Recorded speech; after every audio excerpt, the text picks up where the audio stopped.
Boa tarde a todos. Estamos continuando, o estudo do Livro dos Espíritos, dentro do capítulo 9, a intervenção dos espíritos no mundo corporal. E dentro desse capítulo 9, que é um capítulo muito esclarecedor, que ele trata de muitas questões a respeito das nossas crendices, dos nossos tabus, todas as nossas, os nossos modelos mentais que nós vamos absorvendo no decorrer das várias encarnações. E aí hoje a gente vai refletir hoje sobre a questão dos pactos, dessas crendices, de tudo isso que a gente vive e muitas vezes a gente não tem o esclarecimento necessário sobre por que as coisas acontecem, de que forma essas coisas acontecem, Então, nesse capítulo, ele fala das questões das nossas crendices e dos nossos pactos. E a gente percebe que tem basicamente três correntes que falam sobre essa questão. Tem pessoas que acreditam nisso. Tem pessoas que têm dúvida, e preferem não se manifestar. Já tem um terceiro grupo que diz que não acredita, mas acha que existe. E a questão para a nossa reflexão é: de que lado nós estamos dentro do nosso processo evolutivo, o que nós acreditamos e o que o Evangelho finalmente traz um esclarecimento para nós, A questão: será que existe pacto de riqueza? Alguém vende, a sua alma para poder ter uma vida de riqueza? Será que existe isso? Será que existe a questão do corpo fechado? Não, eu fechei meu corpo, nada vai poder adentrá-lo, posso fazer o que eu bem entender. Será que existe pacto para afastar mal olhado? Olha, veio aqui, cuidado. Elogiou seu casamento, cuidado, alguma coisa vai dar errado. Elogiou o seu quintal, os pintinhos vão morrer todos eles, Elogiou o canto do seu pássaro, cuidado, que esse mal olhado vai atrapalhar aquela questão. Será que existe isso? Será que essa questão de pacto com Satã, que foi citado aqui, é uma alegoria ou é uma coisa real e verdadeira? Existe isso? Existe Satã? Como que acontece isso em nossa vida? Por que nós acreditamos nisso? E a vassoura atrás da porta afasta aquela visita que a gente não está ali o tempo todo, nos perturbando, e não vai embora de jeito nenhum, e a gente quer assistir novela, quer assistir o futebol, quer sair, e a visita está ali o tempo todo, e alguém vai ali, coloca a vassoura atrás da porta, que ela logo vai embora. Será que isso é verdade? No futebol a gente vê muito isso, O jogador de futebol que só pisa o campo com o pé direito. Outro, quando tem uma jogada, se benze. Outro treinador que só usa a mesma camisa. Outro que anda com o santinho aqui e fica o jogo todo com a mão ali. Então, vamos ver como que acontece isso a nosso respeito. E os avisos que nós recebemos, Cuidado com a pessoa, cuidado com aquela pessoa negativa. Na realidade, o Evangelho coloca para a gente, o Livro dos Espíritos, que nós somos pura energia. Nós somos energia. E nós tiramos essa nossa energia do fluido cósmico universal. Então, nós captamos essa energia. E essa energia nós podemos canalizar, dependendo da intensidade, para o lado bom ou para o lado ruim. Dependendo do quê? Dependendo da nossa vontade. Então, a gente utiliza a energia que captamos e que é o fluido vital que nos dá a vida para as nossas tendências boas ou mais. Estamos num planeta de dificuldades, habitando um mundo de prova e expiação. Sabemos que viemos dos mundos primitivos. E nos mundos primitivos nós sabemos que o mal se sobrepõe ao bem. Aqui também, mas de uma forma melhorada. Mas aqui ainda o mal se sobrepõe ao bem.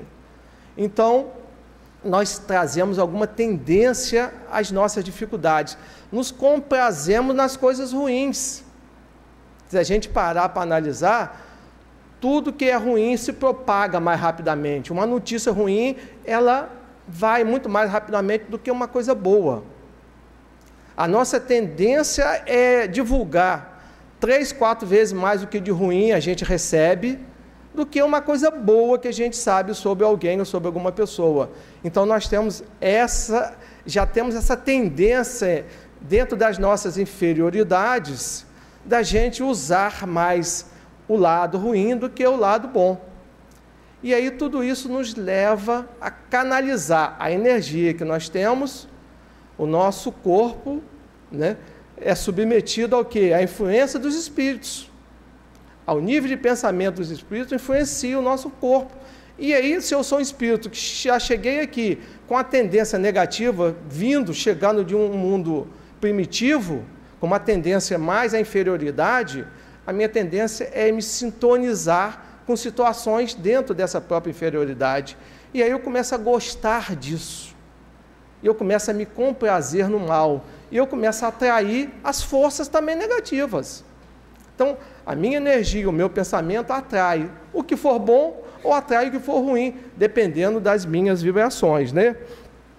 Então, Divaldo, no programa chamado Dimensão, que tem na Rede TV, não sei se tem ainda, mas tem muitos tópicos com ele, ele fala que nós somos místicos por desconhecimento das leis naturais.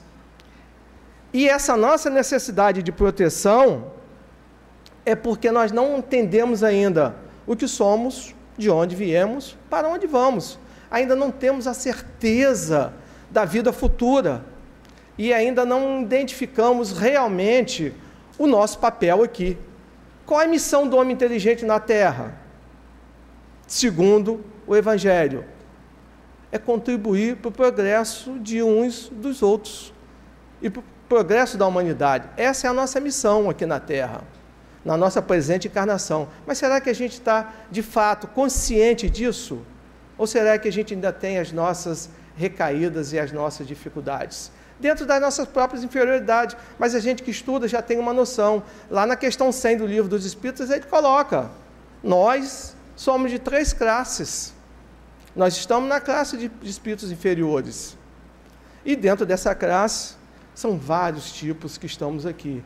Então, numa escala de 1 a 10, nós estamos variando dentro dessas escalas. É necessário que a gente tenha uma noção exata, primeiro, da nossa missão, para que a gente possa não se deixar levar pelas questões ruins que atrasam o nosso desenvolvimento e contribuem para que a gente não cumpra verdadeiramente com a nossa missão aqui na Terra. Então, ele diz que nós criamos mitos, criamos tabus, que evoluem até achar que temos pactos. Então, nós criamos mitos, criamos tabus e vamos evoluindo nesses mitos e nesses tabus. E caímos nessas nossas crendices, que a gente chama de modelo mental. O que é um modelo mental? Uma coisa que eu acredito que é verdadeiro e eu começo a ficar replicando isso para todo mundo. E, na realidade, é uma coisa que eu criei, é uma crendice, é uma dificuldade. Né? Os nossos medos nos levam a criar tabus e a criar crendices. Né? O medo é paralisante. Ele tem uma forma que a gente tem situações em que o medo é interessante porque nos leva a ter cuidado. Mas quando esse medo não tem uma razão de ser, ele nos paralisa. E ele nos cria histórias, tabus, que isso vão se perpetuando. E aí vão passando de geração para geração, de pai para filho, e aí tudo isso se estabelece como se fosse uma verdade que não é verdade. Porque a gente não se esclarece a esse respeito, né? Quem é egresso do interior, como eu sou, a gente tem muitas histórias de medos, né? De medos. Eu me lembro do meu pai, que um certo dia, meu pai lá, a gente não tinha eletricidade, então a gente, quando escurecia, se apagava e ia dormir com as galinhas, como se dizia, 6 horas da noite, 7 horas. E acordávamos 5, 6 horas da manhã. E meu pai, um certo dia, e lá tinha muito pomar, tinha muita árvore, né? O interior sempre teve muito disso, muitas frutas. E meu pai, um certo dia, veio correndo, gritando com um fantasma desesperado, gritando, abre a porta, e chegou, quase que tombou a porta, né, do desespero tão grande. E um fantasma no pomar, e tinha fantasma no pomar, e fantasma no pomar, e tinha fantasma no pomar. E no dia seguinte, que se foi verificar que fantasma era aquele, uma capa de chuva pendurada num pé de laranja.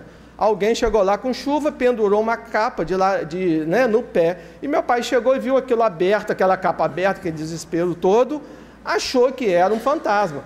Se alguém não chegasse, no outro dia a gente não visse que era uma capa, tinha virado o quê? Fantasma no pomar. Esse pomar tem fantasma. Uma outra situação, meu tio que morava perto da gente, certo dia, meu tio enviuvou, e ele tinha uma namorada que morava distante dele, e ele sempre chegava na casa às 7h30, 8 horas, já com tudo escuro, na casa dele à noite. E um belo dia, o meu tio chegou lá, nós estamos ouvindo lá o nosso tio gritando. Lá a gente não conhecia Socorro. Socorro era nome feminino, Maria do Socorro. Mas a gente quando queria socorro, a gente falava uai, né? Gritava uai, uai, uai, uai. Não era nada de socorro, não existia.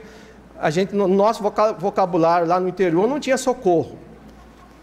E aí meu tio gritando uai, uai, uai, no desespero danado, era uai para tudo quanto é lado. E meu pai me acordou, 8 horas, a gente já estava dormindo, pegou, naquela época a gente ficava com, nosso mecanismo de defesa era um porrete que ficava encostado na cozinha, né? Meu pai pegou um porrete, fomos lá, estão matando o nosso tio e tal, não sei o quê. Chegamos lá, nosso tio estava quase desmaiado. O que tinha acontecido? Ele chegou em casa, foi acender a sua lamparina e algo veio e apagou aquela luz. Então ele já ficou congelado. Acendeu novamente aquela lamparina e algo veio e apagou aquela luz novamente. Ele entrou em pânico. Na terceira vez ele não se aguentou, começou a gritar. O que tinha acontecido? Tinha uma coruja dentro do quarto dele. A coruja entrou. Então, quando ele acendeu aquela luz, a coruja, desesperada, vinha e apagou a primeira vez, apagou a segunda. Na terceira vez ele entrou em desespero, né? E falou uai, uai, igual mineiro.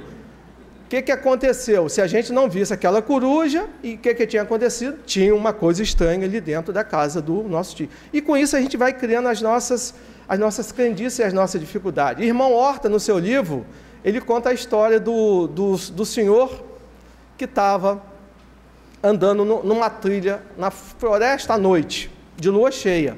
O senhor estava andando naquela trilha da floresta. E de repente ele percebeu um passo atrás dele. E aí ele começou a ficar desconfiado, mas não quis olhar. E aí ele começou a correr, aquele passo também corria. Ele diminuía o passo, diminuía. Ele parava ao lado dele. E aí ele começou a entrar em pânico, mas sem querer olhar. E aí de repente começou a correr desabalada a carreira, e aquela coisa também com aquele passo atrás dele. Quando ele chegou no local que ele foi ver, era um burro que estava acostumado a seguir seu dono e estava perdido ali naquele meio. Então encontrou com ele ali e começou a segui-lo. Então, quando a gente não tem explicação para o que acontece, nós criamos os nossos mitos, os nossos tabus, as nossas dificuldades, e a gente começa a inventar, isso vira uma verdade. Isso se reproduz também na literatura, né? José Cândido de Carvalho tem um livro dele famosíssimo, o Coronel Lobisomem, sobre São Martinho, que é a nossa terra lá sobre São Martinho, né? Onde fala de um lobisomem, de um moinho, né? Onde tinha um lobisomem. Isso foi ilustrado, foi para as redes, virou um livro, é um best-seller, né, o lobisomem. Ou seja, então Monteiro Lobato também com suas histórias. Então, a gente precisa esclarecer-se primeiro, para que a gente não fique reproduzindo coisas que não são reais, né? Então, a doutrina trata isso de uma forma bem clara aqui. A questão 549, a pergunta é clara e direta. Algo de verdade haverá no pacto com os maus espíritos? Kardec pergunta e a resposta vem, não há pactos. Então Kardec é claro, não existe pactos. Há, porém, naturezas mais. O que são as naturezas mais? São os maus espíritos, os espíritos inferiores, que simpatizam com os maus espíritos. Então, são encarnados que tem uma dificuldade e pega ajuda de quem? Do desencarnado, que vibra naquela mesma sintonia. Então, se eu estou com um pensamento negativo, eu vou atrair negatividade. Eu vou atrair gente que vibra na mesma sintonia. E com isso a gente vai formando o quê? Uma corrente negativa. E essa corrente negativa vai impactar negativamente a minha vida depois. Né? Então ele diz que naturezas mais que simpatizam com maus espíritos. Por exemplo, aí dá um exemplo. Quer atormentar o teu vizinho e não sabe como há de fazer? Chamas então por espíritos inferiores que, como tu, só querem o mal e que, para te ajudar, exige que também sirva em seus maus desígnios. Olha só, lá na França, na época, no século passado, já tinha um problema com os vizinhos. Então não é só coisa nossa, né? Não é só coisa nossa, não é coisa de hoje. Kardec está dizendo, se a gente quer atormentar o nosso vizinho, não sabe como, chama os maus espíritos, que eles vão nos ajudar nessa tormenta. E ele continua, mas não se segue que o teu vizinho não possa livrar-se deles. Ou seja, se eu quero atormentar meu vizinho, meu semelhante, mas se ele está vibrando numa sintonia diferente, isso não vai afetá-lo. Então é quando a gente chama atenção, né? Por onde anda o nosso tesouro, lá vai estar nosso coração. Com que sintonia eu estou vibrando? Com que dificuldade eu estou tendo? Então, se alguém tenta me fazer o mal, mas se eu não estou naquela sintonia, mesma coisa se eu estivesse ouvindo um rádio, uma emissora, alguém está me mandando uma mensagem numa sintonia, eu estou vibrando em outra sintonia. Então, isso não vai me atrapalhar. Ou seja, eu, receptor, é a questão da comunicação. Tem o emissor, que sou eu. Tem o canal, que pode ser aquele espírito inferior que eu chamei. E tem o receptor, que está do outro lado. Se o receptor não está receptivo àquela situação, tranquilo, não vai acontecer nada com ele. Então é necessário que a gente esteja vibrando sempre em boas sintonias, para que a gente não se deixe levar por essas vibrações inferiores, que muitas vezes são mandadas para nós mesmos, dentro das nossas próprias dificuldades, né, gente? E muitas vezes a gente também manda, nós não somos só receptores, nós somos emissores também, o tempo todo, né? A gente já conhece, a gente já se molda um pouco, a gente já tem uma noção que precisamos evoluir, mas a gente ainda manda essas más vibrações também. De vez em quando a gente ainda se perde nessa questão, porque não somos tão superiores assim, né? Então, continua o Espírito respondendo: aquele que intenta praticar uma má ação, pelo simples fato de alimentar essa intenção, chamem-se auxílios maus espíritos, aos quais fica então obrigado a servir, porque dele também precisam para o mal que querem fazer. Nisto aqui consiste o pacto. Então ele diz que se eu atraio espíritos inferiores para me ajudar a emitir energia negativa para alguém, eu fico também comprometido com esse espírito. Ele diz que quando eu desencarno, eu estou comprometido com ele. E aí, de repente, eu vou ter as minhas dificuldades. Ou seja, a toda dívida, uma cobrança. A toda cobrança, a gente vai ter que, de alguma forma, pagar e responder em relação a isto, né? E aí vem o comentário de Kardec no Evangelho, que ele diz o seguinte: o fato do homem ficar, às vezes, na dependência dos espíritos inferiores, nasce de se entregar aos maus pensamentos, que este lhe sugere, e não de estipulação quaisquer que com eles faça. O pacto, no sentido vulgar, é uma alegoria, ou seja, o pacto não existe. O pacto não existe. Essa questão de pacto com alguém, para um corpo fechado, para ficar rico, para fazer mal a alguém, isso não existe. O que existe são vibrações iguais, comuns. Exemplo, a pessoa que está num processo depressivo, né, ela está geralmente com pensamentos inferiores. Pensamentos de suicídio, por exemplo, pensamento de abdicar da vida, de que a vida não lhe serve mais para nada, e ela vai atrair exatamente espíritos dessa mesma vibração, ou espíritos que já foram suicidas, ou que estão aqui para tentar levar as pessoas ao suicídio. E aí os iguais se atraem. E aí o espírito vem, não, é isso mesmo, a vida não serve mais para nada, você já deu o que tinha que dar, entendeu? Então, é bom que você, de fato, acabe com a sua vida. Ou seja, na física, né, os opostos que se atraem. Na vida espiritual são os iguais que se atraem. Então, pensamento depressivo, pessoas que estão com estresse, alto nível de estresse e de ansiedade, né, vão atrair espíritos que vibram nessa mesma sintonia. E como quebrar isso? Como quebrar isso, né?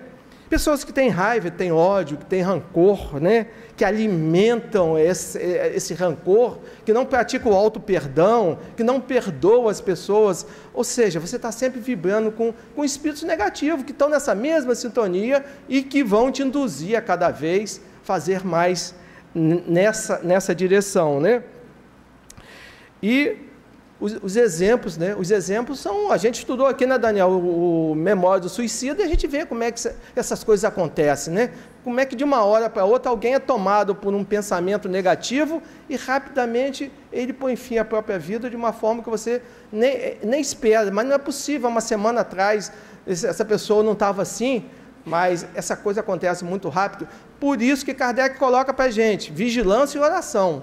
Vigiar e orar sempre, porque essas coisas acontecem, e não acontece com o vizinho, não acontece só lá no exterior, não. Isso acontece em todas as famílias, em qualquer lugar. Precisamos estar vigilantes e atentos com respeito a isso. O cara que fuma, né, vai procurar pessoas que fumam. O cara que bebe, pessoas que bebem, né? O cara que usa drogas vai procurar, ou seja, cada um vai se atraindo pelas afinidades. E essas afinidades têm que ser afinidades positivas. Nós não podemos nos deixar levar pelas afinidades negativas, pelas atrações negativas que a gente tem. Segundo o livro de Emmanuel, né, Caminho da Luz, nós somos exilados de Capela, nós viemos lá de Capela, estamos aqui porque não tivemos condições de ficar lá. Inteligentes, sim, mas com tendência para o mal. Então, nós viemos de lá, estamos aqui num processo de aprendizado para que a gente possa ir para planetas superiores, principalmente a regeneração, que seria o nosso caminho.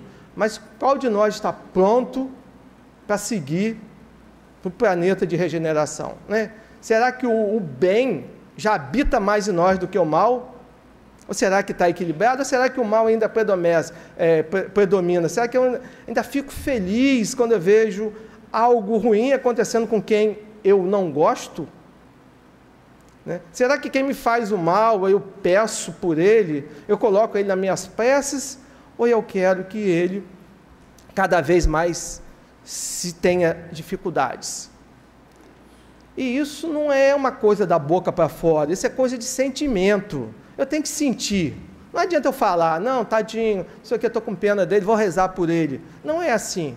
Eu tenho que ver se isso é coisa de sentimento, se é uma conquista que eu adquiri ou não, é isso que eu preciso ver, né? Então, a crença, a missão nossa é ajudar no progresso um dos outros, e não a gente ficar ajudando, atraindo os espíritos inferiores para a nossa convivência, porque aí nós estamos cada vez mais atrasando a nossa própria evolução.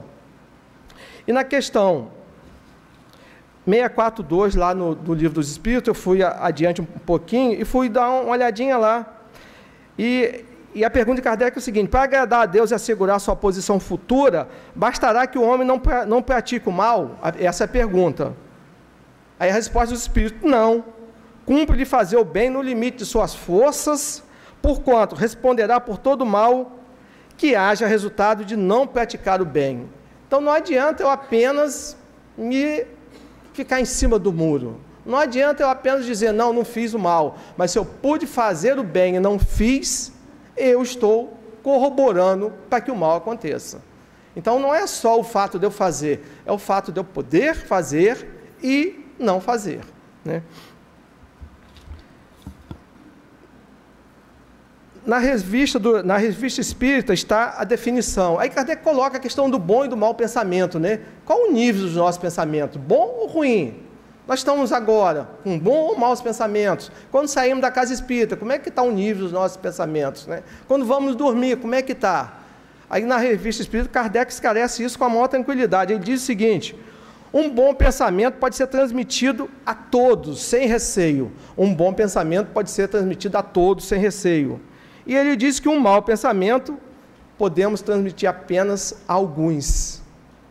O bom pensamento vem da espiritualidade superior, ele é coletivo. O mau pensamento é seletivo, vai só para onde a gente quer, para onde a gente quer fazer o mal, né? Então, essa é a questão da gente ver. É a questão muito que a gente discute, é a questão ética, né? O que é uma coisa ética? Ética é uma questão de atitude.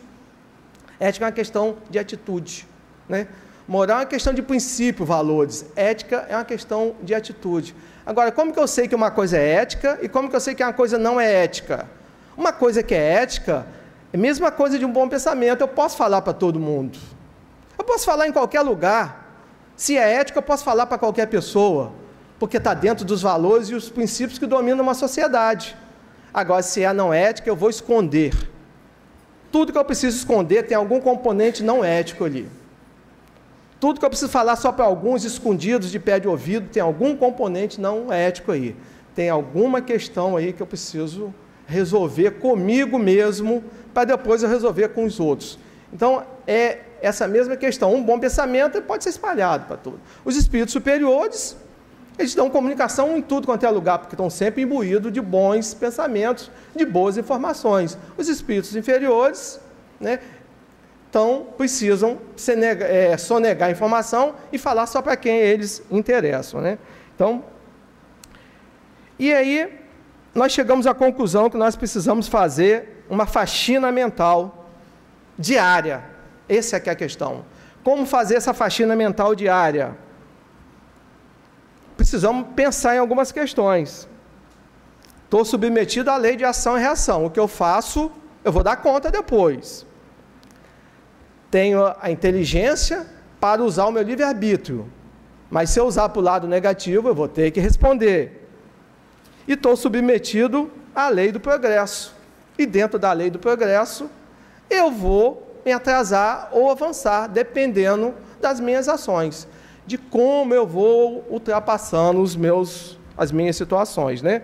Então, o melhor caminho qual é? Nas tribulações da minha vida, ao invés de eu tentar atrair o negativismo, os espíritos negativos, o Evangelho orienta para a gente orar.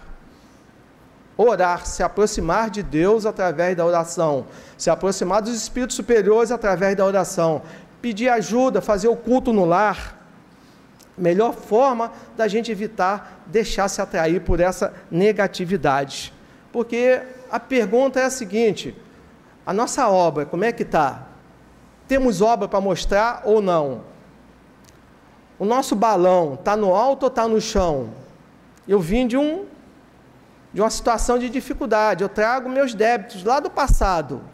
Então, meu balão já chegou aqui pesado. Quando a gente pega, né, o nosso bebê no colo, o que a gente pensa, né?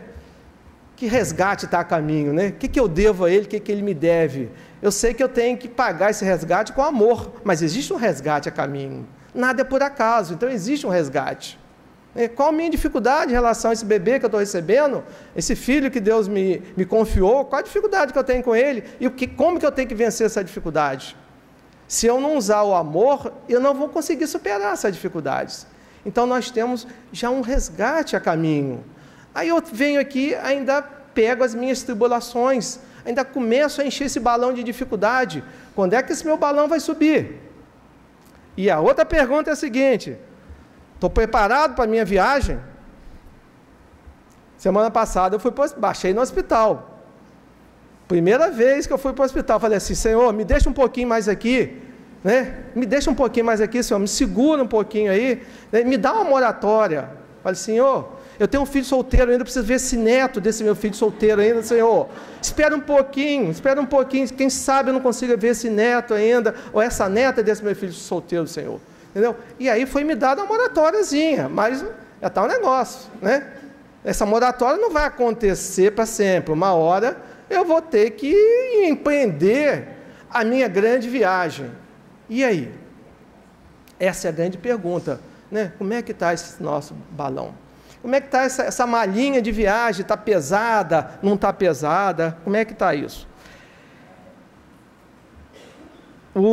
Tem uma historinha de um ex-prisioneiro de guerra que foi visitar um amigo que havia compartilhado com ele tão penosa experiência.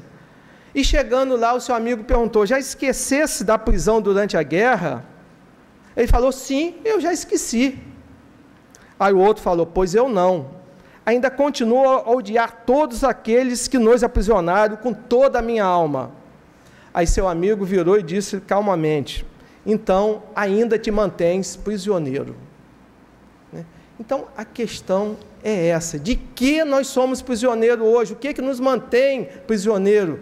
Que pacto eu preciso fazer com a espiritualidade inferior, né, para eu me livrar dessa questão? Que pacto eu preciso fazer?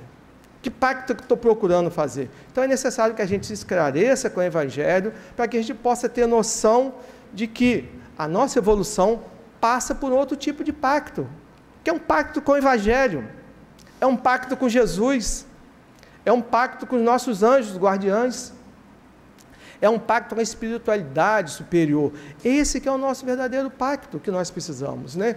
Precisamos disso para nos alimentar de fluidos positivos, e dentro desse alimento a gente poder evoluir, a gente poder crescer. A gente cresce na dificuldade, a gente não cresce na facilidade, a gente cresce nos momentos de conflitos mesmo, né? Todo conflito, se tiver reflexão, traz um crescimento para a gente. Quando alguém nos aponta um defeito, um erro, isso pode nos levar ao conflito, mas se tiver uma reflexão, me leva a um crescimento. Que eu vou perceber que algo que eu não achava que era normal, para as pessoas não é normal, e que aquilo está fazendo mal às pessoas. Então o conflito é interessante quando ele me traz crescimento. Agora, quando eu sou uma pessoa que não reflete, quando eu sou uma pessoa que não pensa, quando eu sou uma pessoa que eu acho que eu sou a pessoa mais correta do mundo, isso me traz o atraso. Esse atraso vai se manifestar depois, em questão espiritual. Então é necessário que eu reflita, que eu pense, principalmente nos momentos de conflito com aquelas pessoas que gostam de mim. Ah, meu filho fala você está errado, minha filha fala você está errado. Eu posso até dizer: não estou, porque desse caminho que você está vindo eu já fui. Mas eu vou pensar e eu vou perceber que dentro desse pensamento pode estar um crescimento. E a gente está aqui para crescer nas provas. Nas expiações é o que eu trouxe, meus débitos, mas nas provas também. Eu não posso me envolver em mais provas, em mais dificuldades, porque pode ser que eu não passe. A Terra é uma escola. A Terra é uma escola do Espírito. Nós estamos aqui de passagem. Nós não somos daqui.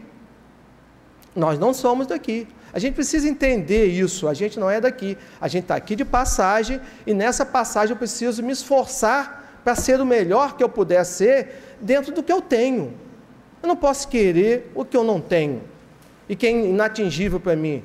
Eu tenho que ver o que eu tenho, me esforçar para conseguir mais, mas principalmente angariar recursos espirituais que vão me ajudar dentro desse meu processo, né?